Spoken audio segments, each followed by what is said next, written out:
Assalamualaikum warahmatullahi wabarakatuh. Tepangkeun Bosta Abdi Adila Ramadianti ti kelas 10 TKJ.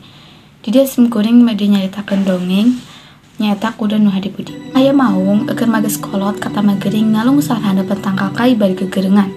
Satu-satu nu kungsi menangkan ti manina ngarumpul ngariung di hareupeun maung nu keur gegeureungan teh. Ceuk maung, "Asia make gegeureungan rek nyambat ka samoal aya nu nyaaheun ka sia mah. Satu jahat, mending ngomong kitu bari ngagandel maung nu keur gegeureungan."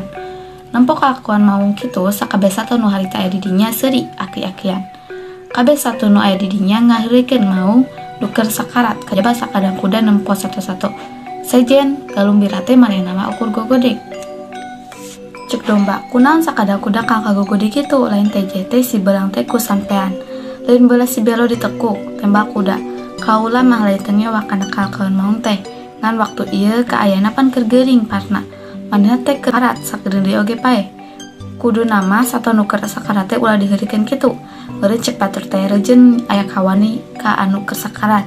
Saenggeus ngading omongan kuda kitu, sakur satu nu aya di dinya jempe satapating leos ka leuweung deui. Kesana nyata jadi jalma ulah sok nganyieurikeun batur jiga sakadang macan. Ulah oge ngabalas kalakuan jahat ku kalakuan jahat jiga sakadang munding. Sabab segala kalakuan mah aca aya babalesna jeung ulah ngan ukur wani kana lemah hungkul.